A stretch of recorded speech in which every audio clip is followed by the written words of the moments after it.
All right, Mr. David Vassar, how you doing today, man? All right, how are you? I'm good, man. Well, first off, thank you for joining the episode, our Deeper Than Racing episode, man. And we appreciate your time. I know you're a very busy man, so we appreciate your time, man. Thanks for having me. Yes, sir. So first off, congratulations. You just got married. I did. You just got married, so congratulations on that. Thank you. How's the marriage life? It's good. You know, it's nothing really changed. Nothing really changed? We're not stressing over doing a wedding now. that was the most stressful part? It was. And we eloped. We went to Hawaii, so. Yeah. And we just took our close family and tried to keep it so it's not so expensive. Yeah. That was the best thing ever because I don't really take vacations unless it's a racetrack involved. So, yeah. I didn't do anything car related. And I found out while we were on the island in Maui, we were literally 2 miles from the drag strip. No. And I didn't go over there and check it out. Was you like, did you want to go? I bet you wanted to. Oh, I did. But then at the same time, we were so busy. And so we're going back for our anniversary. And I'm going to the drag strip. You going there? Yeah. You're going for sure. Now that you know, you got to go now. Yep. So I'm already planning it out. Yes, Maybe sir. it'll be a business write-off. Yeah. Oh, yeah, true. You can, yeah. Do some networking down there, get some Hawaii customers, down there. There were some hot rods running around there. And I didn't expect to see any, but. In Hawaii? Yeah. There's some cool stuff running around What? there. I didn't know that. Yep. I didn't know that. I need to Google the track. Did you Google the track? Did it look nice? Like, man, I don't remember. I remember a guy, so one of our friends that was there, David, he said, man, the racetrack's right down the road. And so I looked it up, but I got sidetracked, never went and looked at pictures or nothing. Okay, yeah. We used to have military guys that were over there we would send stuff to. Oh. And so I knew there was a performance scene there. I just, whenever you're walking through the parking lots and Mustang pulls up, he's got drag wheels on it and stuff, you're kind of like, all right, cool, there's a scene here. So Yeah. so I'll check that scene out next time. Yeah, let me know how that go. But for the people that don't know you, you got a lot of people that do know you. Tell them who you are and where you from, and tell them. All right, so I'm David Vassar. A lot of people just know me as Nitro Dave. It's amazing how many of my friends, kids, don't know my real name. I'm from Waco, Texas. Lived here all my life. Moved out for a short period of time to Dallas, but ended up right back here. And in 2000, I started what we have now, 23 years later. But we actually started, so growing up, I was always into making everything fast. That was just that's how I was. I didn't grow up in a family with money, so I started with go-karts, and I'd mow yards to buy it, and then I wanted to make it faster. Yeah. And so as I got my driver's license, it became cars, and then I started street racing and got into the street scene. 2000, I opened a speed shop, which at the time was a 900 square foot building in a shopping center, and we sold parts. And then it moved to a 3,600 square foot building, and we bought our first lift and hired a buddy of mine, David Clark. He became our first technician. And so Nitro Dave's Performance is what it was. And we ended up buying or renting an old Montgomery Ward building from there. And then we went from having, one tech and me to 3 sales techs up front and 4 technicians in the back. In 2003-ish, well, in 2001, 2, I started NitrousOutlet. And so I was taking and designing nitrous components that weren't available to the market, that I seen there was a need for. So like if you look at our EFI plates, dedicated fuel systems, switch panels, there was just a bunch of key factor parts, and I'd paired up with other brand products. I was a big seller for other brands that were out there, and I would take their component and make it better, right? So, Right. As NitrousOutlet started growing, I was in my early 20s, and I didn't have a business sense to me. So you didn't know anything about business at all? I didn't have anybody to go to. I was just going with the flow. I was street smart, Okay, so I knew okay. if you bought something for $1, you got to sell it for $2. Right. Then, Flip it, make your money back. Right. Yes, sir. But then what started happening is I also believed, because I always worked dead-end jobs, I'm a ninth grade dropout, so I didn't have a whole lot of options work-wise, So hold on. I'm sorry. I ain't mean to. No, go for it. So you dropped out in 9th grade. Correct. So you don't even have a high school diploma. No. A lot of people think I'm an engineer. I just know I just understand things. Right. And I'm better at hiring people more talented than I am to make it happen. So Yeah. we wouldn't be where we are without the staff that we have and the team members we have. Right. But as far as education, I was a wild child. So growing up, I was in out of trouble. I was in an other boys' home, and I had good parents. I was just myself. I was a shithead. So you was doing like bad stuff. Oh man, I was having fun. Okay, all right. So we gotta talk about that. So I was having a lot of fun, and so growing up, you was wild, like just playing on wild, doing crazy stuff in the streets. Oh yeah, you name it, I was doing it. Whatever they said not to do, that's what I was doing. so give me like some stories when you was a child where you was like doing some wild stuff and you got caught for it, like that you can remember. I'm pretty sure it's a lot. But. I was just mischievous. I liked to fight, growing up. Okay. If somebody was picking on somebody that was different, Mm-hmm. I was on top of that person. Okay. My dad taught me treat people the way you want to be treated. Yeah. Take up for people that can't take up for themselves. Right. So I'm not going to say I used that to my advantage, but if there's somebody needed thumped on, I was on it. And so in school, it was always about trying to do funny stuff. And, whatever prank it was, it would just, keep me in trouble. Yeah. And as a young kid, I was an angry kid. And so my mom didn't want me to, let's say, infect my younger brother and sister. Okay. So the answer was to send me off, right? To try to get me to behave. Whenever I turned 14, my parents moved out in the country and brought me home, which at the time they were actually talking about putting me up for adoption. So they were just done with me, right? So you was that bad? Well, it was like... Yeah, I guess so. Yes, and so I moved. I was at my parents' house after that for maybe a year or two. Mm-hmm. And I thought I had the world figured out and didn't want to live by their rules, so I moved out. And I moved into... At what age again? I'm sorry. I was 17, 17 when you moved out. Yeah. 17. Okay, go ahead. And so I moved into the Mark Kingston Square apartments. Okay. And a buddy of mine was living there. I moved in with him, and I was framing houses. So growing up, all of my family was contractors, so that's where I learned my work ethic. And so I was framing houses and doing that and partying a lot. And it was just everything was a story to have fun. Yeah, but you're still young though. So. Yeah, I was young. But whenever I hit my, my turning point was in 99. My wife and I, wasn't my wife at the time, it was a girlfriend. I was with her for 19 years. We ended up getting married. And so in 99, we had a little boy that was preemie. And I was working at a mobile home plant during the day, and then at night, I would go put engines together so that for another guy, and then we would sell those engines. So I was working night and day. And long story short, the mobile home plant that I worked for messed up my health insurance, which is another story from here. And so so we didn't get the treatment that she needed with the baby being so preemie. So long story short, he ended up passing away after about a month and a half, 2 months, right? Okay. So I became angry and I was frustrated because I couldn't find a job that paid very well, couldn't find a job that would treat you good. I went to work for Frito-Lay. I lasted there. That was my hope. Like you ever get to that point where you just feel helpless? Yes, can't sir. do nothing? Yes, sir. And so a buddy of mine got me on at Frito-Lay, and then they found out that, and also in 97, I got busted for evading arrest. I just decided I didn't want to pull over, right? Yeah.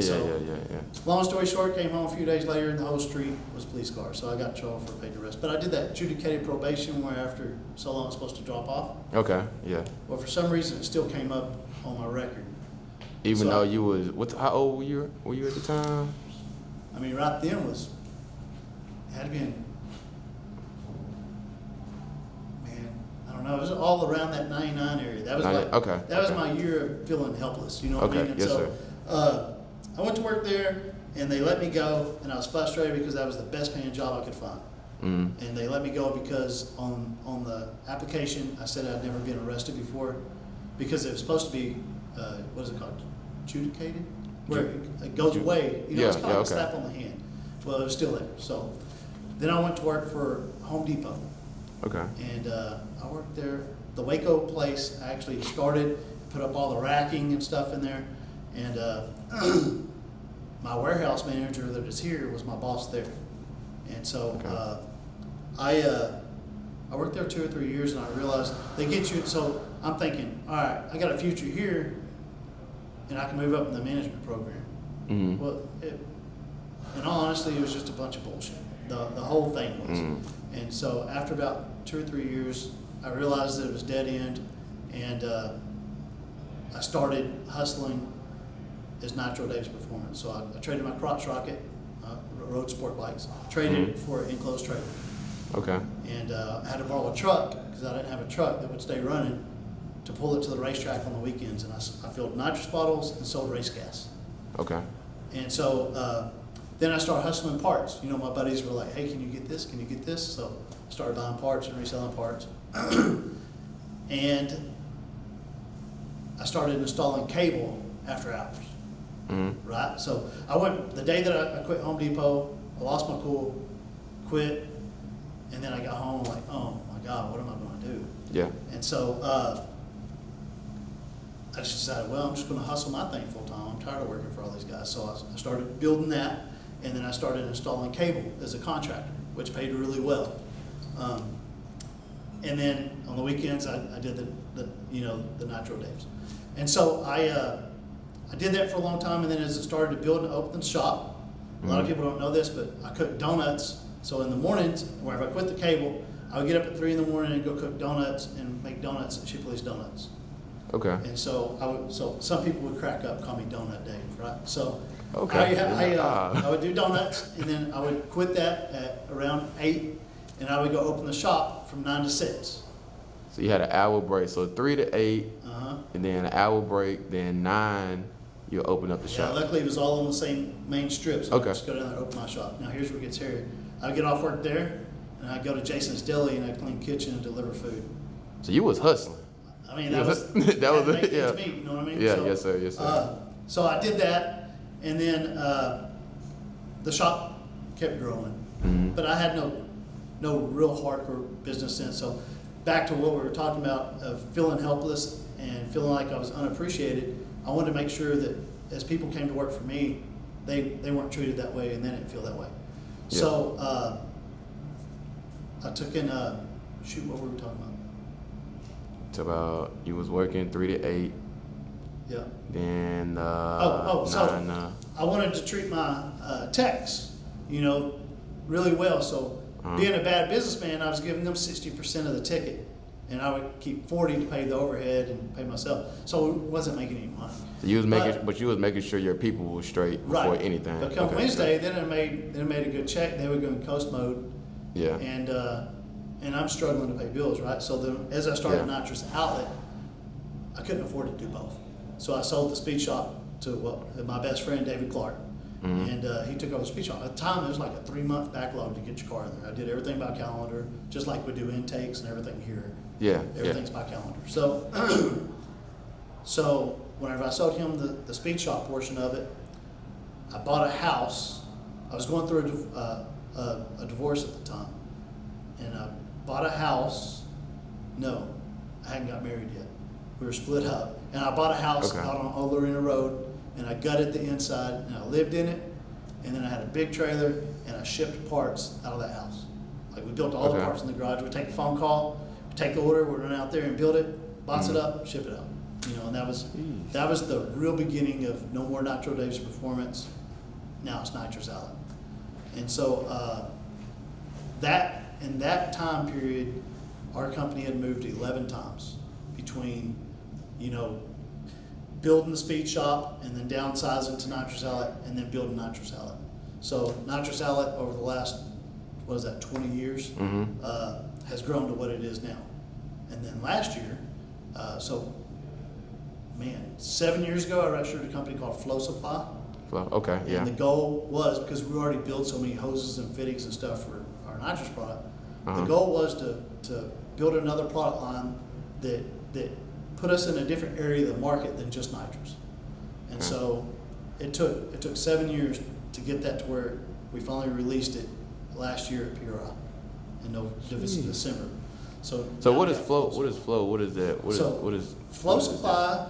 So there's 10,000 fitting and hose companies out there. So I hate to be classified as a fitting and hose company, but it is a large majority of that part of the company. Yes, sir. But we also do fuel cell. Because of our fabrication side for NitrousOutlet, we have all this talent in the building, you know? So we do fuel cells, catch tanks, catch cans, CO2 brackets, CO2 kits, all your tubing for your cold side of your turbo kit from 3/4 all the way up to 5-inch, V-band clamps, tools. I mean, it's just a whole nother market, you know? Yeah. And then we also released meth heads, which meth heads is so right now meth heads is only hardcore race car stuff. Cars already running on alcohol. Yeah. And basically we're building components to saturate the air and take charge with a methanol mist, right? Knock the air temps down.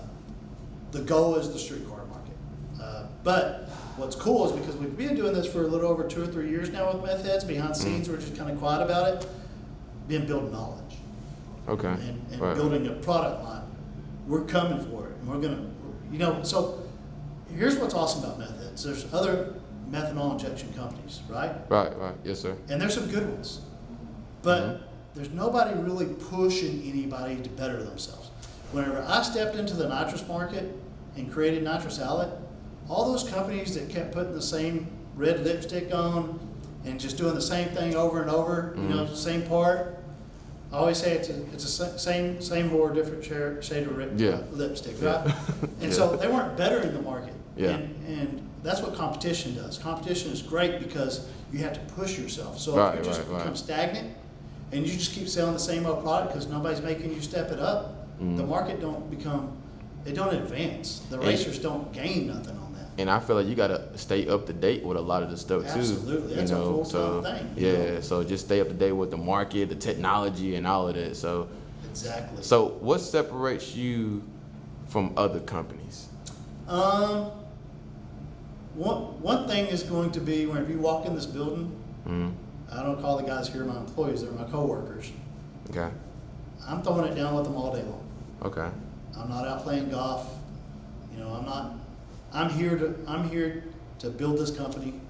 And to be honest with you, even if the company had gotten to the point where I didn't have to be involved, I don't think I'm the type of person that can kick back. I'm gonna jump into something else. Yeah. And so I'm very involved. I take care of my employees. The pay's good. The benefits are awesome. Free health, free dental, free vision. That goes back to whenever my son passed away. Right? Remember I told you health insurance was messed up? Yeah. Took a long time to build the company to be able to give that. And now with today's day and age, the way things are, it's a constant fight to be able to keep that benefit. And it's a huge benefit. The guy's got 401k where we do employee match. So whatever they take out of their check, I think it's up to 4%. We match it. The goal is to build a career for them. So I got a lot of guys that's been here 10 years, and then probably even more that's been here 5+ years. Yeah. So it's whenever you have a company that doesn't have a constant turnover, that means you're doing something right. It means you're right. And so the customer service side of it is huge. Anybody can sell a part. And I don't care who you ask, what manufacturer it is, they're going to tell you their part's the best thing that was ever created, right? And to the average public, they don't really know what the differences are unless you tell them. Right. But everybody knows what good customer service is. For sure. What technical knowledge is. And so For when you walk in that back room and you see my sales techs in there, they're answering the phone all day long. And that's their job. Each guy has what they're doing. And our job is to provide that edge of customer service that our competition can't. Right. It costs money to put those guys in that seat. And so For sure. what I've came to realize, a lot of the guys are just giving away parts or selling it cheap. They don't have any technical knowledge behind it. And we're getting drowned with their tech phone calls from their guy that bought their product because it was super cheap or they got it for free. And we're getting those phone calls. And so we're actually in this hurdle right now where we're kind of on the edge of having to make a tough call to tell people that if they don't have our product, we're not going to help them tech-wise anymore. Oh, okay. And over the years, that was something I prided in, that I didn't care as long as you were using nitrous. We didn't care. Right. You know, right. we're one big family. Exactly. We want to help you. Exactly. But now we're getting bombarded with calls because the other companies can't provide that service because they're either too busy playing or they just don't have the knowledge. And it's putting us in a point to where we're going to have to draw a line. Right. I don't like that part. I don't Yes, like sir. drawing a line, but whenever you realize that you can't answer every phone call that's coming in, or you can't give people the service that they need, they got to race tomorrow. They can't wait for you to respond to them tomorrow. The You next know what I day, mean? yeah. So, Yes, sir. so we're going to have to make some changes there, but that customer service side is number one. Yes, sir. Yes, Quality is number two, right? Sir. Yes, sir. A lot of people think quality is first, but it's not, because several people can build a quality product. Yes, sir. But you got to have the customer service behind it. And number three is the team members we have. The team members here is what makes this company. You know, I built the company I drew it on paper, and I ran over to my buddies at a machine shop and said, "Can we make this?" That's my engineering spec right there. Yeah. Can we make this? Yes, sir. And now I have that talent in the building. We design it, we print it, we send it over to CNC. The machine shop guys at the back can EFI conversions, anything you can think of. We're able to adapt that over to meth heads now, and that's Yeah. what's awesome. And over to Flow Supply and 860 Performance, these other companies we're building. Yeah. So it's all talent I put in place with NitrousOutlet. Yes, sir. You look at our marketing team from the graphics, like if you look at our ProMax controller, which is right there, if you look at the graphics on that controller, that was all designed here in-house. And it is, you put it up, there's another controller similar to it in the market. You put this one side by side on that one, hands down, that one blows it out of the water. Right. It's all that extra step we take. You know what I mean? It's not just about selling it to the public, it's about, is this worth Making sure selling it's- to the public? If yeah, it's not right. worth it, why offer it? Right. Exactly. You That know, makes so- sense. Yes, sir. Technology. So what separates us from the other guys is that our product line was built from working on cars and tuning cars, right? So large majority of our product line in the NitrousOutlet side was from me tuning a car and seeing a issue with delivery and going, man, this really kind of sucks, and we're having to band-aid the tune-up, yank timing out of the cylinder to make it happy, which is sometimes leading to hurting the motor, but it's for sure leaving performance on the table, right? Yes, sir. Yes, sir. So I was able to look at it and figure out a way to do it better. Right. And that's how this whole product line built. It wasn't because, it was either because it didn't exist or because what was there just needed improved. And I have that act. I also have that ability of spotting the talent in somebody. Okay. Yeah. And sometimes you have to move that person around to find that talent where they really shine. Yeah. I'm capable of finding that talent, and as a result, I'm able to better their future, and they're able to better the company's future. So it's a two-way, it's a two-way thing. That's a good characteristic to have too. A lot of people don't have that type of talent. Some people just put you in position and expect you to do better, but you never know, he might be better at this position, you know? So that's a good talent to have. There's a lot of people have multiple talents, Yeah.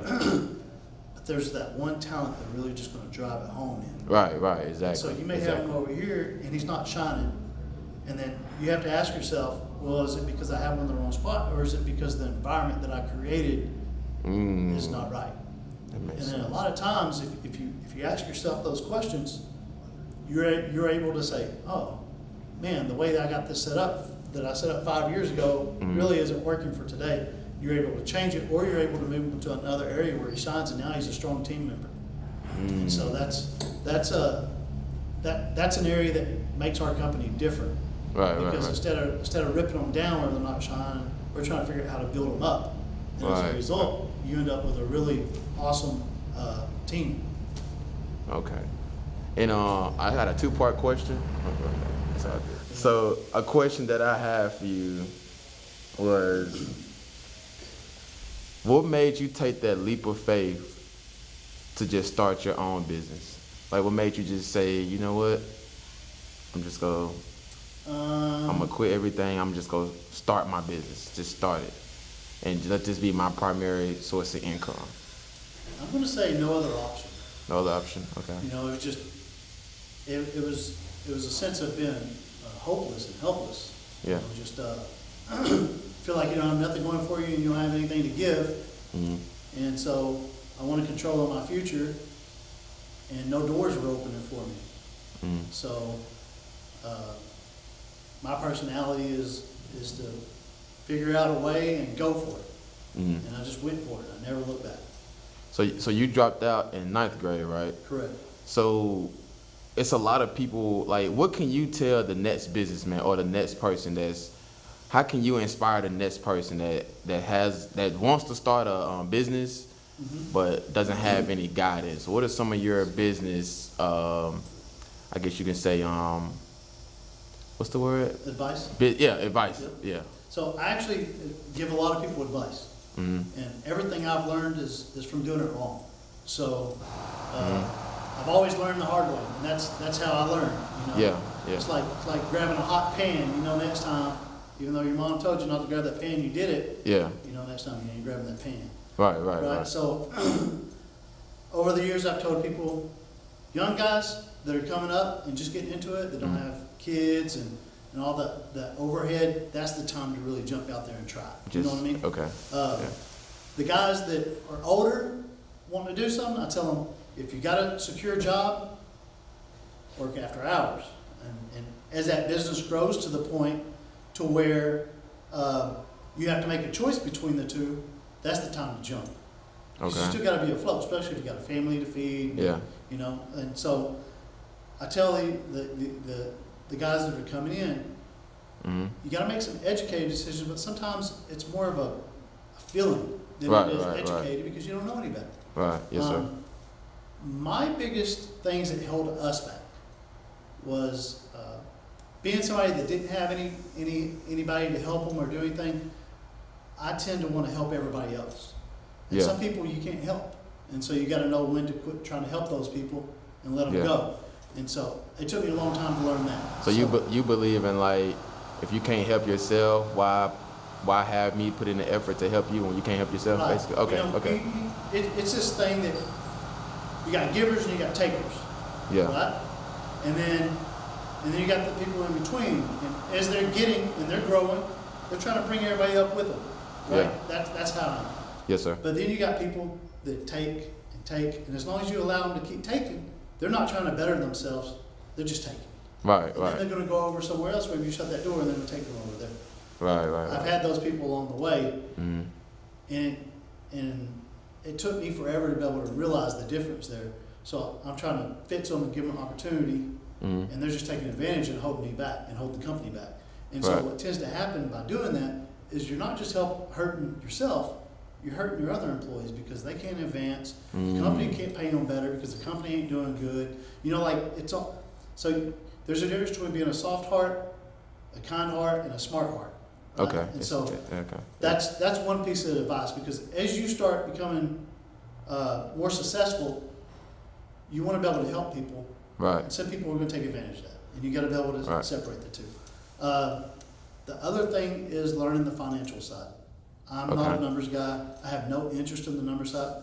To this day, I have somebody that does that for me, and they tell me stop Okay. spending money. Don't buy buying race car parts, because if I got $5, I'll spend on a race car. You Yeah. know, Yeah. So it's about being, and you also see a lot of businesses. So most people that get into the performance industry, it's not Mhm. because they're businessmen. It's because they had a talent and they loved what they did. Yeah. And they said, man, I'm just going to open a speed shop, or I'm just going to Right. do this. Well, because we're not good businessmen or have good business reading, Yeah. every dollar we got, we put in a race car, right? And Yeah. so you start spending. You see a lot of these companies come up and then they go down because they spent all their money playing. You got to separate the two. You write yourself a paycheck. If you can't afford to write yourself a paycheck that week, you make sure your employees are paid. Right. Pay yourself wherever you can. If you find yourself in that position, that means you got to work harder. You seem like you take care of your employees first before Absolutely. you. So You take that's care of everybody else that's first. that's the good. And so is it hard to? I know I talk to a lot of business people. Is it hard to find like good people to work? Is that a challenge for you? Yeah, Is it a so challenge for you? it is a challenge, but we're blessed. You know, Right. because- Yes, sir. Yes, sir. Because even whenever, like we have a guy right now that's awesome in the back, and he's moving back to Washington to take care of his mom. And man, that guy runs around here and does a job of 2 people. You know what I mean? So Yes, sir. some people come and go because they have to, you know, and it just is that way, and it hurts when you lose them. But you're always going to find somebody else that's ready for that opportunity. Right. And so that's where it comes in, figuring out the talent and moving people. But the day of going to the high school and seeing hot rods out in the parking lot, and like I grew up, you know, I lived in a mobile home out in the country. I had a gravel driveway. That's what we worked on our cars in. Nothing fit. You ground it, and beat it, and made it fit. Yeah. And so those kids are gone. They're not coming up that much anymore. They're very rare. Yeah. And so Yes, sir. the parking lots at the high school are, I call them credit card racers. They got mom's credit card. They're gonna stop by a shop and pay them, and they're not wanting to learn. They just want to go hot rod. Yeah. Okay. But They don't want to take the chance to learn about the motor. And yeah, I see what you're saying. I see what you're saying. So what's happening Okay. is the hiring pool is getting smaller because those Okay. kids aren't interested in it. They're interested in games and other stuff, right? Yeah. And that's the reason I try to stay so involved with the technical schools, like Samtech. There's a lot of people that are leading huge companies in our industry. Yeah. Kids that went to that technical school, and they're brilliant. They're smart. That's our future. You know, so like anytime you can go in and do like a continuing education class and get back Yeah. and teach those students, and I've hired them from there. And Sage that runs our tech department, he went to school at Semtech.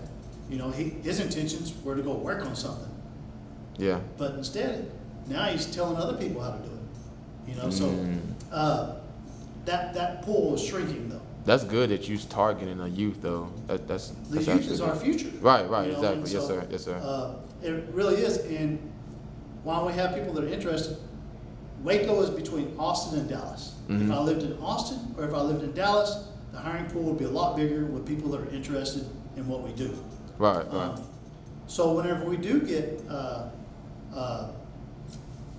lucky enough or blessed enough to get that talent in here, you don't want them to leave. You know what I mean? Right. Yes, sir. So you want them to see a career here and a future. And in order to do that, you have to create a work establishment that is rewarding and it's fun. At the end of the day, it's Yeah. still work. You know what I mean? Like, Right. A lot of people come in here and they're like, "Oh, this is gonna be the coolest job ever." It is for But the you- first 3 months, and then it's gonna be work. Yeah, you gotta know, work. like everybody else gotta come to work. Yes, sir. But we get to work on stuff that, you know, you go to a racetrack and you're standing beside this car that runs threes. Average guy like me, we can't afford to build that car. Right. We can be a part of it, and it's very rewarding to see what that car does. Right. It's and my guys, you know, like when they see something come out on a magazine or something, he's like, "Man, I did that." Yeah. Dude. I guess that's the rewarding and satisfying part about it, huh? It Yeah, is yeah. because you're a part of something much Yeah. bigger than Waco, Texas. Exactly. You That know, makes and, sense. and Yeah. so you see stuff all over the world. We ship stuff all over the world. You talk to people from all different walks of life. Yeah, that's true. It's very humbling whenever you go to a show and somebody comes up and goes, "Man, you helped me, and I've been Yeah. talking to you forever." And it's just all kinds of different nationalities and, Yeah. and countries and just everything. So it makes you more rounded. So what would you say? What's the best part about working at Nitrous Outlet, in your opinion? I know y'all is. You know, it's hard for me to say because Yeah. it's my baby. Yeah. Yes, sir. Let's ask Rez. Rez. You want to come in? I can't move the camera. I would, but come on, you can come So, who are you, Rez? What do you do here? in. Hold on, come in a little bit more this way. Okay, all right, there we go. All right, hold on. Hi, I'm Rez. I do marketing, product photography, video for NitrousOutlet and the Nitro Days family of companies. Okay. Man, putting me on the spot. The best thing about working with this guy here Okay. is everything you've already heard him say is that he has those humble beginnings. Yeah. He's not full of ego. He can relate to whatever you have to say. He's probably been there, or he's willing to learn your side to get up to speed, to understand where you are and what you're Yeah. trying to do. So there's no ego with this guy. some people It's just- online might disagree with you, because I Well- come across with the ego sometimes. Well, you have to present, there's a certain amount you have to present to the public. Right? Like Yeah. that. But when we're under this roof here, it's all that goes away, and you get a real person to work with. So. Right. And how? Then he calls us coworkers, like we're not his employees. Yeah. That's a big deal. So how long you been working here? 1 year. 1 year. You enjoying it though? One of many to come. Yes, Yeah, sir. Absolutely. Well, we appreciate you, man. We appreciate you. Thanks. I'll give you a hug later. Give him a little kiss later. Hold on. So honestly, I think whenever I look at people here that's been here a long time, if you ask some of the guys that have been here like 10 plus years, they can tell you all the way back to our very beginnings and how much the place has advanced Right. and the change. Like I hear them tell each other, "Oh man, you think that's bad? You should have been here in the beginning." Because back then it was just very raw and it was in the moment. And Yeah. we didn't have structure anywhere. So honestly, it was just a shit show every day. We just came in and take care of the customer and build stuff. So we've became more defined and more structurized and so I think as a whole, we have created a better work environment where people want to be a part of it instead of having to be a part of it. That's a big thing. Nobody wants to. Whenever you roll up and you go, man, I gotta go to work. Yeah. I've been there. Nobody Yes. wants to do that, but whenever you get up and you get to go, okay, Let's get it's to work. yeah. It's not so bad. Nah, I've been there before. All right, there we go. We back, Mr. David. All right, here we go. So, you been a businessman that you are. You started from nothing. It seemed like. What would you say the difference is between a boss and a leader? So a boss tells you what to do, right? Most of the time somebody refers to somebody as their boss because in most scenarios they probably don't care for them, right? And they're going to work and that's their boss and they're doing what they were told, not because of respect, but because that's the position that they were put in, and so they're telling them what to do. Yeah. A leader has people wanting to do stuff for them, I feel like a good leader leads by example, right? Right. Yes, And sir. the difference between a leader and a boss is that people want to work for a leader. Yeah. And because they're not necessarily, it's all to see the big thing. So if you have, whether you want to call him a boss or a leader, whatever it is, if he's a good leader, you enjoy working for him. Right. I've worked for places where, oh, here comes the boss, and then you Oh yeah. try to, and you're like, you're trying to slide over to the side so you don't see you or nothing. Nobody really likes that guy. Yeah. I'm sure there's people that have worked for me that don't like me, but I try to treat everybody the way I want to be treated. Right. I talk to everybody the way I want to be talked to. I treat them with respect. In return, I expect the same, respect. Right. But I can't help but to think that the people that are here because they consider me a leader instead of a boss. Mm-hmm. And I tell them all the time when we go somewhere, they're like, "This is my boss man." I'm like, "We're after hours, ain't your boss man, I'm your friend." And Right, so right, Roger's right. a fine example of it. Roger spends a lot of time with me, and he's always like, "My boss." I hate that. You know what I mean? Because I don't know. I mean, there is a time to where you're in this position that you're leading the ship, right? Mhm. And technically you are, like, he just shot me the bird. I mean, would you do that to your boss? Right. No, he just walked up and shot me the bird. So, I mean, you know what I mean? Like, Yes, you sir. couldn't do that to a boss. Yeah, Right, yeah. so, all right, so that's the difference right there. Yes, sir. And so it's a camaraderie, we have fun. I Mhm. walk through and do the same stuff to him, and I do to everybody in here. I jack with Mhm. everybody, and in return, they jack with me back. Yeah. Uh, But whenever it's time to get down and get stuff done, It's. we understand, Right. that, and I feel like if you're a good leader, whenever you tell them, hey, we got to get this done, and it's time to get it done, Yeah. they get it done because they want to, not because you told them to. So, what's the biggest challenge you think you face? The biggest challenge. Yeah, the challenge to working here or being an actual company runner, owner. I think a lot of people always think that everything's bells and whistles, you know? Yeah. And being a small business owner, starting a company with nothing, the financial curves are very significant. And so whenever you make a mistake, it stings, you know what I mean? Because this is it. We don't have another company to pull cash from. So the decisions I make has to be for the well-being of everybody. Because I got people, a large majority of people have been with me for a long time. That means they've invested their future in that I'm going to lead the ship the correct way. Mm-hmm. That stress is probably the biggest stress, because when we hit hard times, it weighs on me, you know. Right, And with business, you're going to hit hard times. You got to be able to reposition yourself for the market. You got to make adjustments. There's times you'll get a little comfortable, and then somebody will come around and give you a push, and you're like, all right, it's time to play ball again. And you got to be able to do that. So I'm going to say my biggest hurdle throughout the time is I've gotten burned out at times, but it's finding that fire again. You got to find that fire again if you want to be on top. And I don't like being number two. So being able to maintain that transition of I'm burned out, you know, but you got to get up, you got to get after it every day.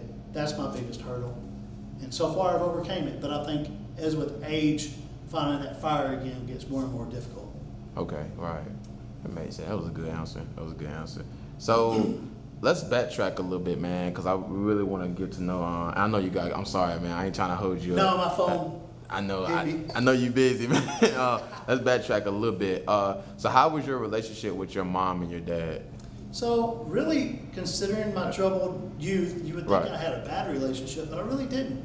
I grew up in a middle class, working home. My mom put herself through nursing school with 3 children. They are hyperactive and attention deficit. My dad, loved him to death. He's dead now, but my dad was a drunk. My dad was a partier. My dad liked to smoke a lot of dope and party all the time. That was my dad. But he also worked at a sheet metal place for 20-something years. So while we had our middle class ups and downs, we had everything we needed. So growing up, I didn't really realize the abnormities of our family life until I got older. So it was kind of like, to be honest with you, and a lot of people don't realize this, as a young kid, I thought everybody smoked weed because my dad did all the time. Oh, yeah. You know what I mean? So as you get older, you realize, hey, that's not normal. And so it's pretty normal. Well, I ain't gonna say it's normal now. Yeah. Okay. And my age, I remember my friends thought my dad was the coolest thing, and I was embarrassed of it. Because my dad, 9 o'clock in the morning, he was drinking. It's just, and so I had animosity towards my dad over that type of stuff because I was embarrassed of it. It was frustrating because he would, I'd be eager to, Dad, can I help you work on the car? He just wanted to get out of the way. But at the same time, he was still a good dad in the sense where, whenever you go through these homes with troubled children, you start realizing, man, I ain't got it so bad at home because some of those kids got it really bad. And so that was an eye opener for me. I'm like, no matter what situation you're going through, it's always somebody else is going through a worse situation. You meet somebody that's got it worse. Yeah. And so my dad's passed, but my mom's still here. And I look back at all the stuff she put up with me, and I realized that everything they did was because they loved us kids. You know what I mean? So while my dad had his own battles, they were still great parents. Yeah. And so they taught me respect. Yes, ma'am. No, sir.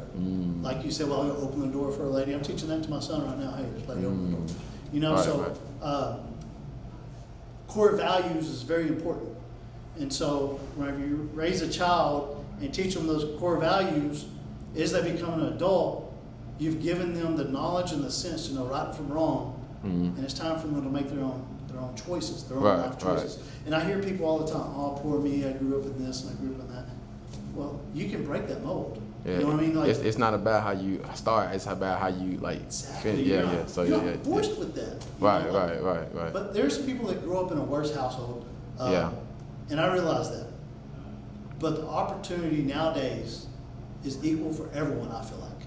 And so I feel like the opportunity to go for it is there. And anybody that sits there and just woes me, and it's their own fault. You know what I Yeah, mean? They have the opportunity to break the mold and get out there. But some of these kids, their parents are trash, and they ain't taught them those basics that it takes to Yeah. become a defined, young adult. But how do you it's crazy that you said it. So how do you think the younger person can find that, get over that, that obstacle in life? Did your grandparents ever? So my grandma used to have this saying: "If Okay. you roll around dogs, you catch fleas." Yeah, okay. Right? Yeah. Yes, sir. Yes, sir. Right? So Yes, sir. it's all about who you put around you. But Yeah. if you grow up in an area where everything's bad, how do you put yourself in a better, surrounding? But there's always worse kids and better kids. Right, So, right. and the same thing as adults. As you become an adult, you change who you hang out with if you want better things. You Yeah. know, so it's kind Yes, of sir. like, it's hard because friendship is friendship. Yeah. At some point, like in my mid-20s, there became a time where I decided I wanted more out of life. And so I quit partying, I quit going and spending all night out, running around, and I really concentrated on becoming a better person. And that what was ways the did you do that? defining I ain't trying to break it up. I'm sorry, but in what ways did you try to become what were some ways that you became a better person? So my buddies that were constantly getting in trouble, I quit going over there. The Okay. guys that were doing stuff that I didn't want to be associated with, and I wanted to change my lifestyle, I quit going. Now, I still see them. Hey, Right, how's right. it going? But I don't go hang out with them, and I don't do stuff like that. The people that I hang out with now and have for years and years, which is why I became successful, Right. I put myself around people that are inspiring and that want more for themselves. And so if you put yourself around those type of people, it becomes natural for things to get better for you. But if you put yourself in an environment where these guys are not trying to become anything and they're just happy sitting around partying, you're never going to get anywhere. Right. And so I realized that as an adult. I didn't realize it at the time. I just Right. knew at the time that I wanted more out of life and I wanted to better myself. And so I just went for it. Now I look back and I realize it was those defining things that made that achievable. Right. No, man, that's a good topic. So, did the effect of your dad passing away, did that affect you a lot? Yeah, it did. So there at the end, I'm going to say my parents and I, even though I moved out at 17 and I did my own thing, and I hadn't talked to them for a while, and we always kind of found ourselves back. You know what I mean? It's love and family.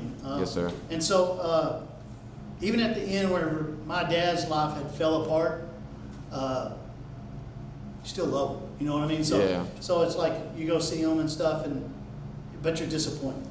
And so it's it's weird to be a kid that's disappointed in your parent than a parent that's disappointed in your kid. It shouldn't be that way. It should be the other way around.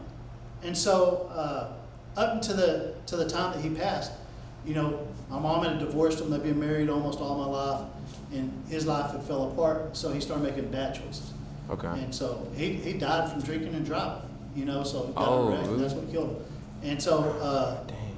I think about those things, and I think about how those things made me feel, Yeah. and I don't want my kids to ever go through that. Right. So like all the way down to schooling and all that stuff that as a kid I didn't think was necessary.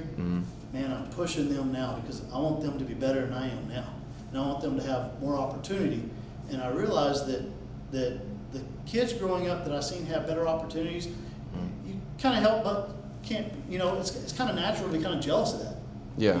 Yeah. Wow, they got money. Wow, they got this.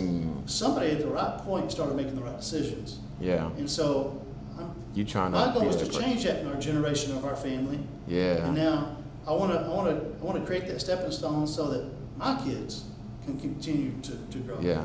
But it all starts with morality and morals and work ethic, and you got to instill that in those kids. Yeah. Otherwise, you could give them as much money as they want. They're going to shit it out the window, and they're going to be terrible people. And it's crazy how you said morals, because you seem like you're a man of morals and principles. And what are some of your morals and principles, your personal morals and principles that you have about yourself and for other people and your kids? So my big thing is never tell a lie. If somebody if they ask you They may not be prepared for your answer. But I like it when people talk to me that way. Yeah. Because you don't have to guess the gray area. You know that whatever they're saying is fact, even Right. if it's not something great. Right, right. You know, I believe in treating people the way you want to be treated, and I believe that there's repercussion for your actions. Right. You know, and so I think those core things are what define your person. That makes sense. Yeah, because it seemed like you're a businessman. I know every businessman has morals and principles, and some code of morals and principles about themselves that they expect out of other people and they give to other people as well. You So would like to hope so, but I've met a lot of snakes in this industry. Yeah. So I've also realized that I used to let that weigh on me, and I'd worry about what some of the other people were doing, and I quit because I came to realize that at the end of the day, this is what matters right here. yeah, And yes, sir. so I had a businessman tell me one time, because I was really frustrated about this company, that all of a sudden it became popular, and they had a huge following, and the guy that owned the place had done some things that wasn't so great. And I was going to call him out. Yeah, And a buddy of mine called me that owns another company. He said, "Look, man, you may not realize it, but almost every industry got some dirt on them." And yeah, so yeah, you start out from this guy, you're going to out this guy, you're going to out this guy. And he goes, don't worry about what they're doing. Worry about you. Take care of your family. Run your business. Stay out of it. That was the Right. best advice I ever got. So, and I noticed you said earlier that you used to fight and everything, but you seem like you're not even that type of person now. So what made you calm down from just fighting? Based on what you telling me. Age. Okay. So, guys that work for me earlier on, they'll tell you I was a firecracker. Yeah. If I got mad, it was like that, light switch. The younger me, I loved to fight. That was just, Yeah, yeah. if the opportunity was there, I was there. Now I do everything not to fight. Right, right. I try to talk things down, which is great because my wife is a firecracker. So if I was still a firecracker, that'd be an explosive relationship. Ooh-wee. So it's kind of like, hey, baby, it's okay. Let's talk about this later. So it's Yeah. kind of it's the offside of me. But then at the same time, she gets mad because I let things go and don't get. She likes that. Hey, that's enough. Yeah. But I think that helped me become a better businessman, learning patience and learning not to take everything so personal. And I get lit every now and then. I'll get mad about something and get lit up about it. But I let a lot go before I get to that point. Right, right. And generally, once I'm to that point, most people would have already lost their cool. Right, right, right. And so I think that You believe in like chances and in a Yes. way, There's it drives you to nothing get to gained that from losing point. your cool. Yeah. Most Right. time when you lose your cool, you either say something that's hurtful, you do something that's stupid, and you look back and go, why did I do that? Right, right, right. So some people say that whenever you act that way and you come out, that's naturally who you are. Right, and, right. And your defining moment is there. Well, in anger, I've done some pretty ugly things. I would like to not think that's the person I am. Right, right, So right, it's, right. it's like It's no, like I it's think like you anger thinking can off take over emotions. Yes. Oh, we just. That's it. Yeah. I was just about to Emotions say. are dangerous. Yeah. I was just about to say. You don't want to react off emotion. Basically, what you said. That's not okay. Yeah. Sometimes you Yeah. do something, and then so I learned this thing. It was the best thing ever. Step back and evaluate it. And sometimes when you get into it, and you're like, man, that makes me mad, and then you start looking at it from a different perspective, and you're like, wow, that was my fault. Right. At Right. that moment, it wasn't your fault. In your mind, it was their fault. Yeah. You went off on it, right? But sometimes you step back and you go, whoa, that was my Yeah, fault. that was my I'm fault, glad I'm glad I didn't lose my cool. And so Makes sense.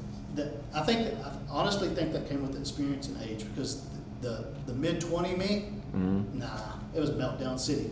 It was on and popping. You ready? Yeah, to come out. there was no thought process behind it, and every time something went down, it did more damage than it did good. Right, right. So you recently went viral on Facebook from a recent accident from Armageddon. Speaking of losing your cool. Huh? Yeah. Speaking of losing your cool. Yeah, but look, I heard in the video, when I watched the video, you said it's a code of respect when it comes to competition. Correct. And we all, no matter what industry we're in, we're gonna have quote unquote competition. Not that you look at it like that, but it is what it is. Competition is good. Yeah, yeah, it is what it is. So, can you explain that code of respect when it come to competition? So- Because I want to know. I'm sure people Yeah, out there I'll that don't put it out know. there. So Okay. here's the deal, right? Every company, you're in that company, you feel like you're the best, right? Right. Yes, If you sir. don't, you shouldn't be there. Right. And competition sometimes will inspire you. If you take competition the correct way, it inspires you. Inspires you to be better. Right. So you see something they're doing better, you're like, I can't let that. I'm gonna do it better than they're doing it better, right? So that's always built this company up. Right. Because whenever I get a little comfortable, some competition come in, I'm like, oh no. But at the same time, it's made our industry exceed and become better, more technology, everything. Sometimes you get a little upset at each other. And you can't, sometimes, in my case, there's people I don't like, right? I just don't like the person they are, but I still walk up to them and shake their hand. Out of respect. Ask them how they're doing. It's a respect thing. Yes, sir. Is it because I fear him? No. Is it because I like him? No. It's because that is a professional manner. Right. And I'm noticing this thing right now, and I don't know if I'm going through a midlife crisis or what, but it's not sitting well with me.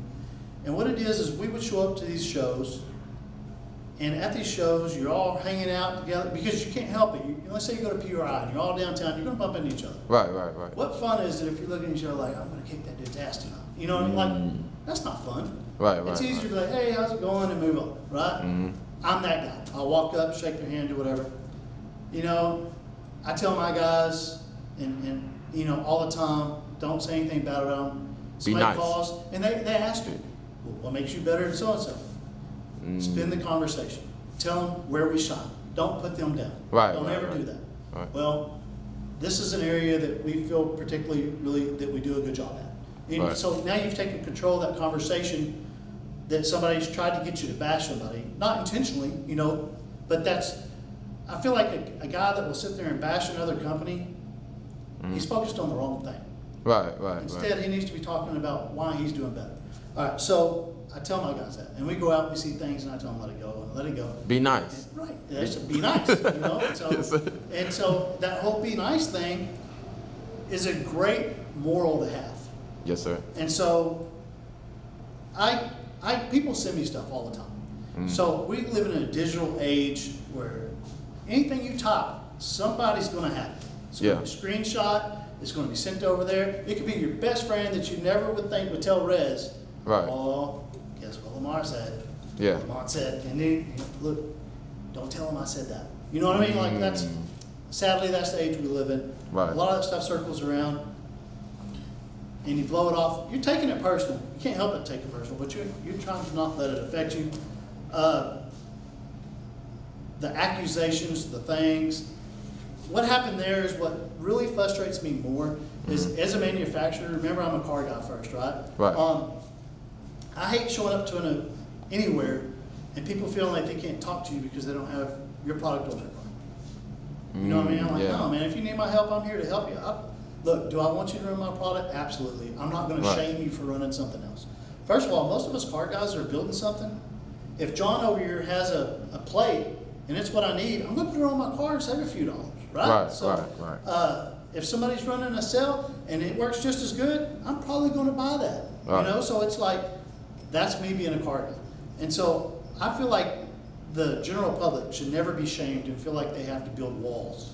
I can't talk to him, I can't talk to him. We're supposed to be in an event to race and have fun as people and car guys. Right. This is my business and this is what I do, but I'm a car guy first. I just figured out how to make money at it. I want to be treated as a car guy. You know what I mean? Right. Do I want you to run my product? Absolutely. If you're running somebody else's, I get it. If they ever do something that they feel like you're not getting the service you need or you're not happy with the part, the door's open here. I'm not going to shame you before it. Right. Well, some of my competition don't have those same values, and you know they're shaming people for having a product on the car or wearing. I had a guy that went over and asked for a sticker from a company, and he has their system on his car. It's not my system, but he had bought one of my jackets, and they told him, "No, you can't have a sticker because you're wearing that jacket." Another guy was told he wouldn't even shake his hand because he's wearing a shirt. And then I watched him shame a guy for putting a NitrousOutlet sticker on the car. Those things build up to me. I take it personal because, man, as a car enthusiast and what we do, you should be able to have fun, and you shouldn't be. So that's what I really took personal. The whole banner thing and everything. Look, here's the deal with the banners, and it's kind of being a fun thing on the internet, and I'm having fun with it now. But at the time, it was really heated. That facility had banners all around it, right? And that morning, you know, I'd seen little things like the little sticker in the urinal. Do I think that company did it? Not necessarily. Yeah. But I think they created the environment that people feel like they have to pick sides. And I don't like it. And so that morning we pull into the facility and all the banners on the front gate are gone. Only ours. Nobody else's. All right? I'm looking. And I know where we put the banner and who put their banner beside us or what banners we put beside of theirs, right? Like, you got a little camaraderie. That's the competition thing that's friendly, okay? Yes, all right. So then we come around, all the banners are missing. We look out there, down the track, the banner on this side of the stands is missing, the banner on this side of the stands is missing, but my competitions are still there beside every one of them. I counted a total of 8 banners that were gone the night before the race. Right. Look, it's normal for somebody to cut down a little banner and hang in the garage or whatever. As much as I like to think that our company is that much better than everybody else's, they're not just going to take our banner. Right. You know what I mean? Like that's just so. A lot of people listened to that video, and I called out a couple people. I was going to call out another one, but I couldn't think of his name. And really, he's the ringleader. You know, everybody that's ever went to work there is told to hate me, and I've done this and I've done that, and it comes from that one source that is taking those car guys and creating an image of the competition. That's not how we are. Right, you know what I mean? right, So, right. Yes, sir. That's the part I take personally. Like the guys that I got mad at, they're probably great guys. You know what I mean? They're out there to have fun and do their thing, and I just don't like the behavior. It blows my mind because a lot of people don't. They see me now and they probably think that like I was spoon fed and I did everything right as a youngster, and man, I didn't. You know? Right. And so. And that's why I went and discussed the fight and your childhood and all of that. Yeah. You know, leading up to that. A lot of us you become with age, experience, you become more defined. Right. But as a company, you're setting the ground floor, right? I look at times. This is where I'm going with this. I'm looking at the times difference, especially in grudge racing and no prep. People really like the disrespect and improper behavior. You know, some of these races I don't want to carry my daughter to. You know, and it's supposed to be a family event, right? And so I feel like even if that's the way the industry is going, a company is supposed to be professional. And they're supposed to carry themselves with a professionalism towards each other, and they're supposed to set that ground floor. Maybe I'm just old school. I never thought I'd say that. You know, I'm only 47, and I felt older the last 2 years than I ever have, just looking at things and going, even wherever I look at some of those companies and I know where they started, even though they're competition, it blows my mind to look at this, knowing the owner, and think, man, how's he letting that go on? Like, what was the defined moment that this guy I used to know, you know, even though I didn't like him particularly, still had respect for him, and I knew how he ran his facility, and I'm like, what changed? So I tell my guys, don't go there.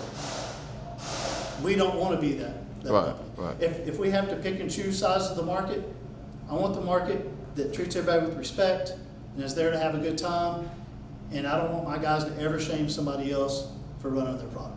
That's not what we're about. We're there to have a good time, and if we can sell some product in the midst of it, great. If it ever gets to the point where it has to be the other, I'll shut the doors. Right. I know 2 things or 3 things. That was one, the code of respect. And another thing, when you said be nice, I had a teacher. When I seen that video, it reminded me of my teacher named Mr. Price. He didn't have, it was, I think it was 6th grade? Was it 5th? No, it was 5th grade when I was going to middle school.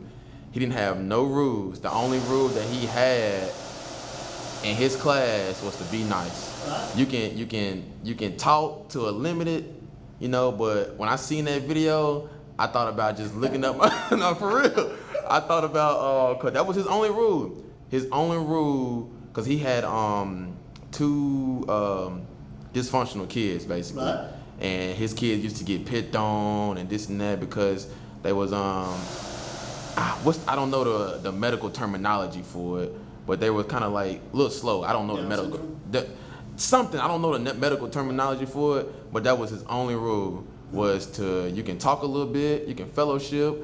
He just said, but be nice. That was his only rule. You know So when I seen that, I was like, Mr. Price. It's so easy. It doesn't matter religion, where you came from. We all know what being nice is. Yeah. Right? That was his only rule. And So- it's funny because after that, everybody's hashtagging where they put my name. Yeah, Be Be nice. Nice. And we're making a Be Nice shirt right now and a Be Yeah. Nice banner. In all reality, it is what I tell my guys all the time. And if you really simplify that, how simple is being nice? I mean, Right. wherever it's rolling out your mouth, if it's nice or not. Right. You know what I mean? So it's, man, if everybody worked by that code of ethics, Right. the world would be a better place. And I agree, man, because it just, when I seen it, I was like, man, Mr. Price. I remember him teaching us that in 5th grade. That was his only rule. We can eat in class, we can fellowship, we can talk, we don't even have to do all of our work. He just said, be nice. So so go ahead. It's funny because everybody's putting Patrick Swayze stuff. Yeah. You know, in the Roadhouse. So, and another thing that I got, a point that you made, the third point was, you said you're the owner of the company, and my slogan is "We outside." That's my Yeah. slogan for Forever Growth. So, and you said you didn't say you didn't say the actual words, but you said you're the owner of the company, and you're still outside with your employees. So that hit me a little different too, man. And I was just I'm sorry, what's your name again? Rez. I was just telling Mr. Rez here, like, David, he don't even seem like the owner. Like respectfully, What? like, cause you're still like, people coming through the door, you up here and helping them out. So that kind of hit me hard too, cause you don't never see like the CEOs or the owners or anything like anybody like that outside with their employees. It's So- different. So my wife has this thing. Whenever we go somebody, and I'm always wearing NitrousOutlet stuff. Mhm. People are like, oh man, you know, I don't tell them I own the place. Yeah. Yeah, I work there. And we get in the car, she goes, Oh. why do you tell me you own it? And I'm like, why? Like, You know it's just why? Why do I need to tell them that? Yeah, I work there. You know what I mean? And I'm proud of where I work. I don't know what it is. I've never been. Whenever you look at a lot of people that are, I don't know what it is. It's like I'm a loner, but I'm not. You know what I mean? Like You're a popular loner. I don't have to rub elbows with the guys with all the money and the big companies and all that stuff. They invite me to do stuff, but I don't go because I don't feel like I belong. I feel weird because it's just like hanging out with somebody that knows sports. Yeah. They want to talk football. I don't watch football. Yeah.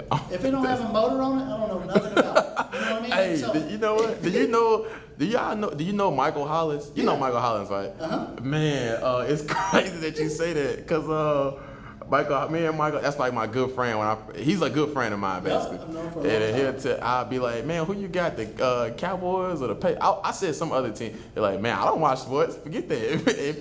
If it ain't got nothing to do with cars, I ain't watching. It's just crazy how you say that, man. But go ahead. And it's kind of like it's whenever you're real passionate about something, Yeah. and you want to be the best at it. Right, So for that's sure. all you focus on.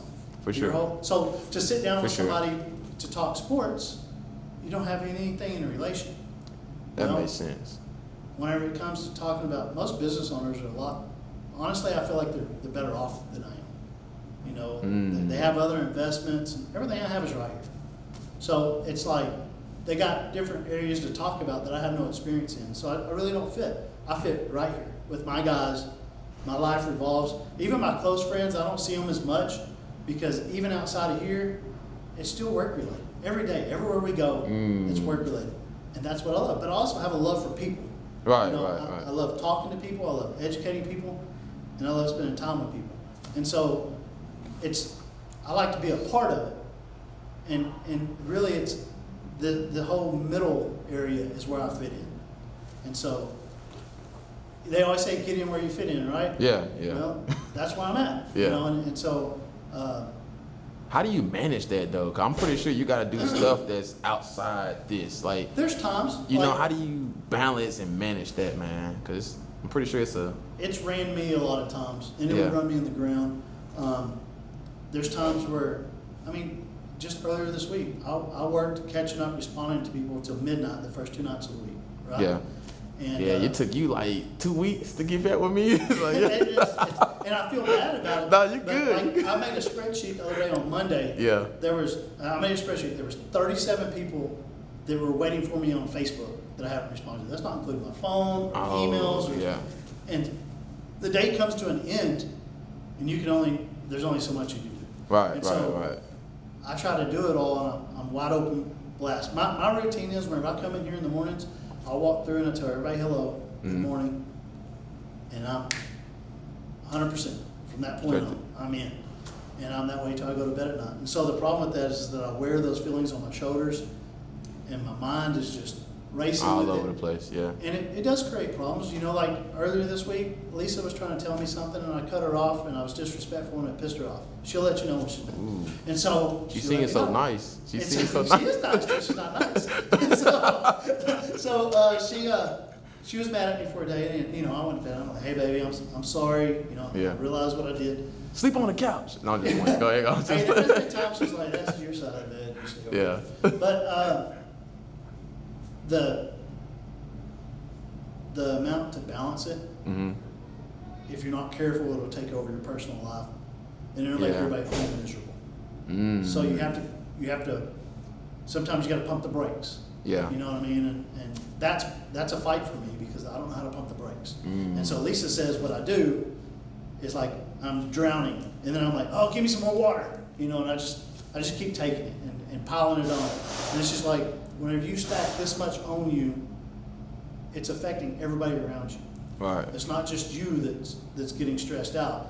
You know, the marketing team will tell you, I come in there, I tell them one thing, and then 5 minutes later, I got a new idea, and I'm dumping that on them. They're like, Yeah. well, which one do you want me to do? Because, Right. you know, and I'm like, go all. Right. So that's a hard balance. And you got to find that balance between life and health, and I'm not good at that. I'm still battling that right now. So. Jeez. Yeah, I salute you for it. That was just one thing that stuck out. One of the 3 things that stuck out in the video, man. When you said those, you know, you still outside, even if you're the owner. So that was a good point, man. So let's go back a little bit, man. So have you ever raced? You raced in your lifetime? Yeah. Okay, So grew up street racing, right? Hey. And then whenever I started the speed shop, I was still street racing and playing around. As NitrousOutlet started growing, I realized that I needed to set the example. So I quit participating in street racing and I quit going. And I got really hardcore and just track racing. Right. 11 to 12 year break.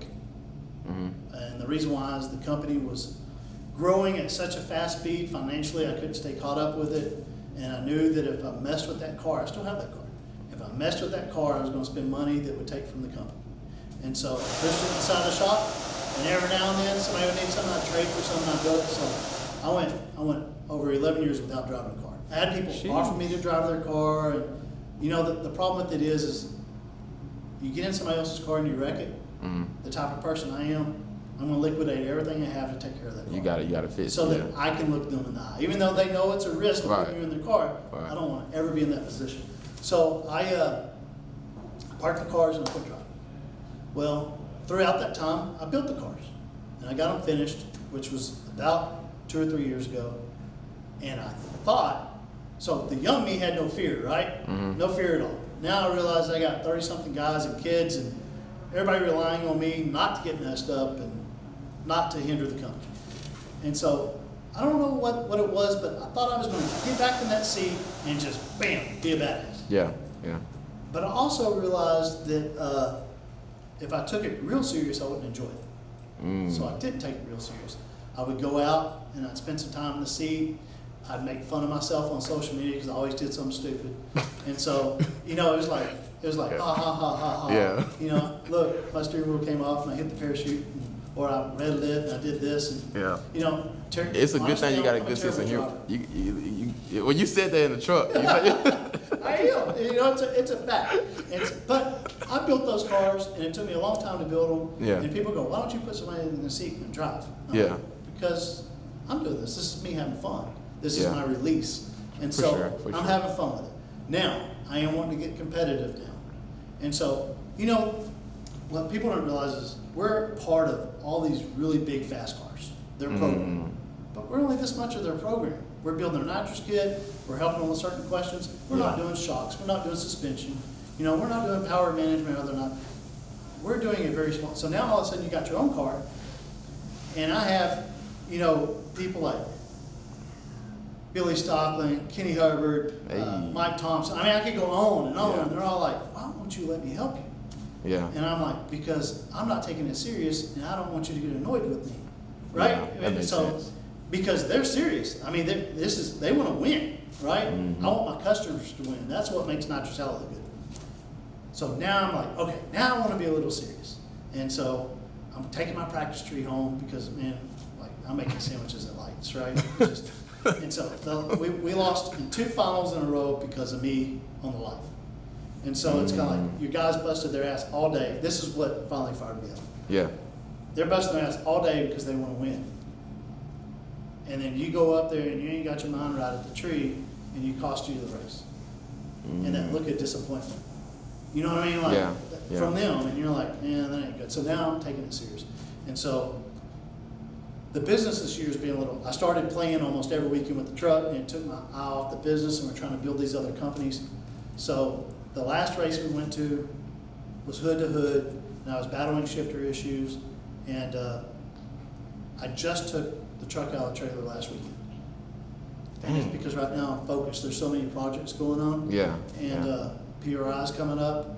Yeah. And so while I want to go play, I realized, okay, we got to focus. So last night I texted Roger and Mike.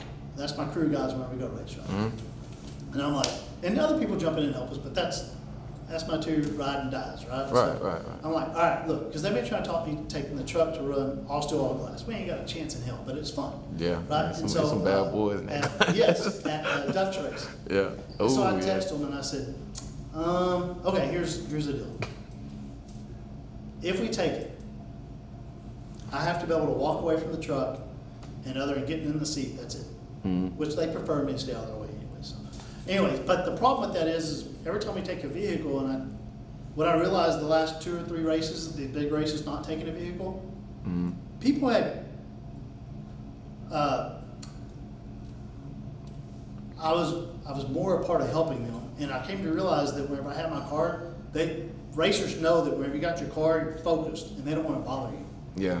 Well, I'm there to help them. I was just having a little fun with my car. I wasn't trying to compete, you know. I was just Yeah, there having yeah. a little fun. So I realized that was a conflict of interest, and so if I have a car there, people are going to feel like I'm doing my car. They're not going to text me and say, "Hey, man, I need your help over here." The last couple of races, they've ran me all over the place, and I love that. I love feeling needed. You know what I mean? Right. And so I told them, I said, look, the last 2 races I haven't taken it to Dutch Race, and I said, if we take it, I'm not going to be in the pits at all. I'm going to be out pounding concrete and helping people. And so we got to have a crew that works the trailer, and we got to have a crew that works the truck, Yeah. and show up in the pits. Because it's rewarding to them too to be a part of the racing. You know what Yeah, I mean? yeah, So, for sure. So we may take it, but we have to go about it at a different perspective. Because Right, business right. should be first, our customers should be first. Right, exactly. So you got you're a good man, man. Cause I heard nothing but good things about you, man. I appreciate it. Especially Ryland and I hang around them a lot, like especially when I go to the tracks and everything. They're So good people. they don't have nothing but positive things to say about you, man. That goes back to who you surround yourself with. Yeah, for sure, You know what for I mean? sure. So- See, all ties in. It's a good interview, man. I'm sorry, off the scene, it was a good interview. All right, so what was some of your darkest moments in racing, as you can say? In racing, man, to be honest with you, I've never had any dark moments in racing because it's like golf. I'm drunk by the 3rd hole. If you take Yeah. golf serious, Yeah. I am not the guy you want to play golf with because we're going to get drunk. We're going to have a good time. I haven't played since Harper was born, So but that's the way I take racing. right.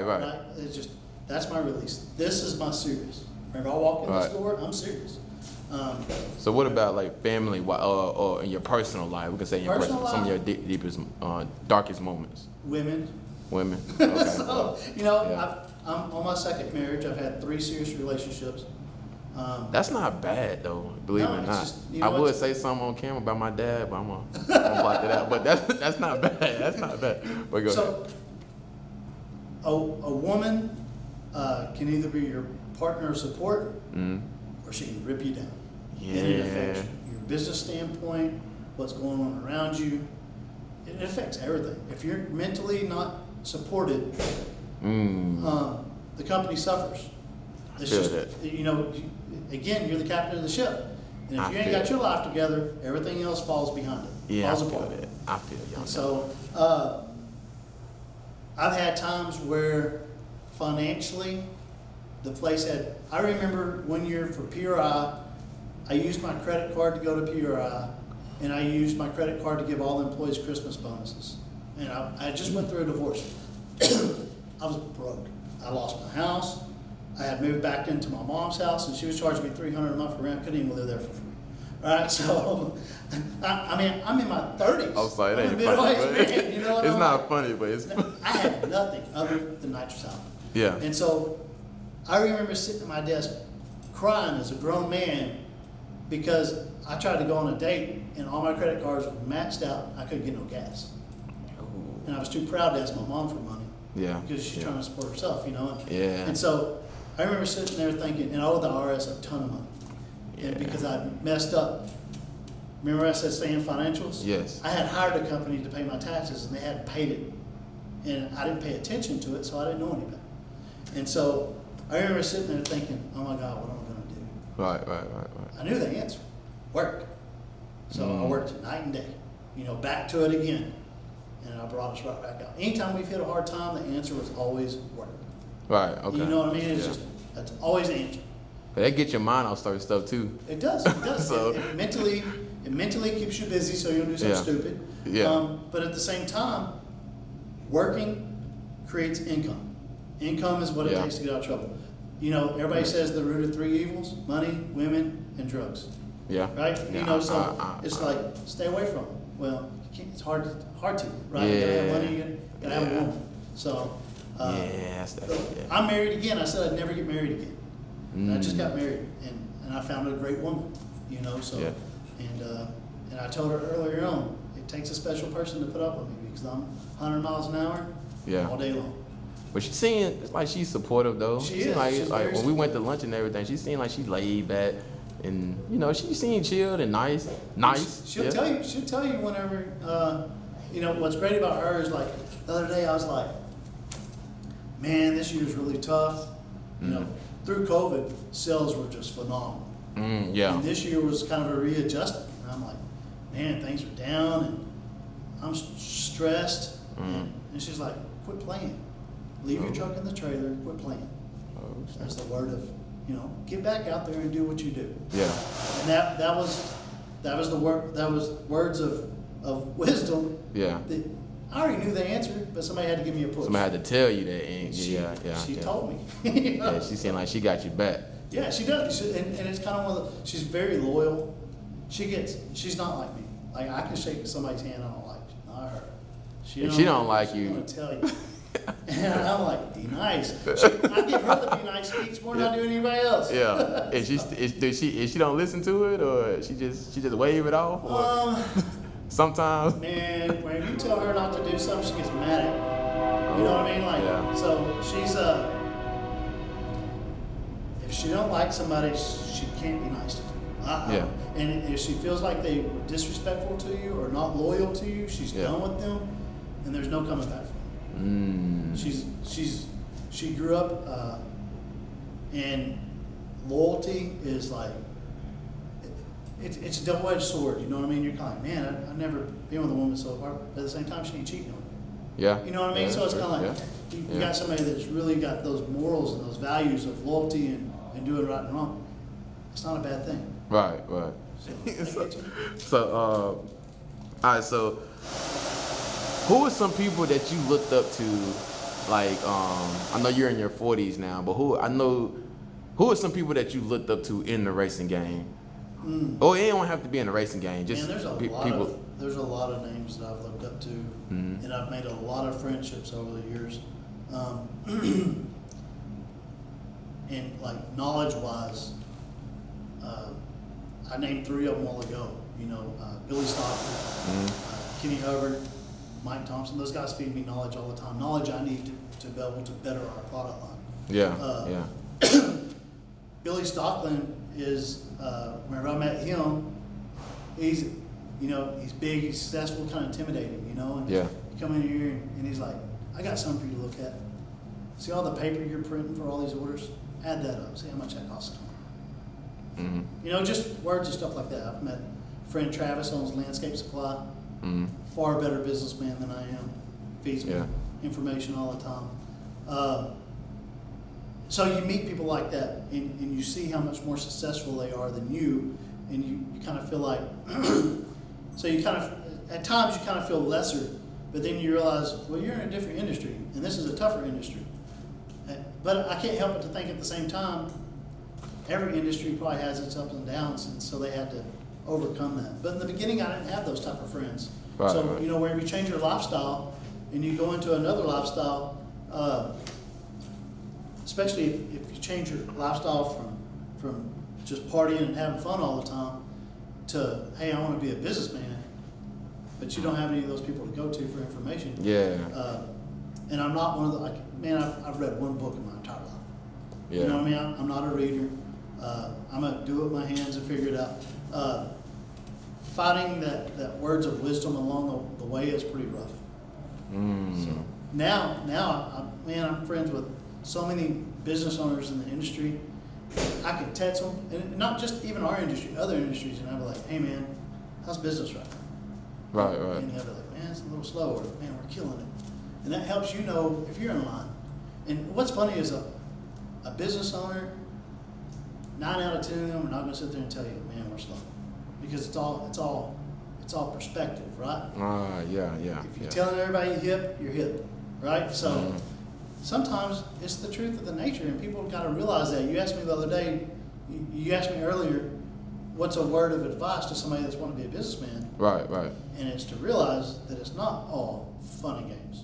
You know, there's some tough times, and Right. you gotta have that work ethic, and you gotta have that drive to be able to overcome it. Right, right. And man, it can be mentally draining, and some people it'll rip them down. You know what I mean? Yeah. Some people just, and so you see a lot of good people come in. A long time ago, whenever I told you I hit that time where I was sitting there just broke as can be. Yes, sir. Everybody I owed was wrote in a notebook. You know, so whenever you run a company, most of the time you get what's called terms. You got 30 days to pay for the product, right? Okay. I knew everybody down to the dollar that I owed. And I hired a lady named Julie Percha, and I called her, and I told her what was going on, and she said, I said, look, I want you to come in and tell me if we can make this company profitable. If not, I want you to help me liquidate it so I can pay everybody I owe. Okay. I said, I want to be able to look, I don't want to have any enemies, you know, and I want to be able to feel good about it. And you're not going to feel good about losing your company, but I wanted to be able to, I had a great name in the industry. I could go Yeah. work anywhere. I didn't want to burn any bridges. And worst of all, I didn't want to, everybody I was dealing with was good people. I didn't want to hinder their business, you know. And so she said, I'll tell you if I want you as a client. I'm like, what? So the weekend went by, and then the next day she called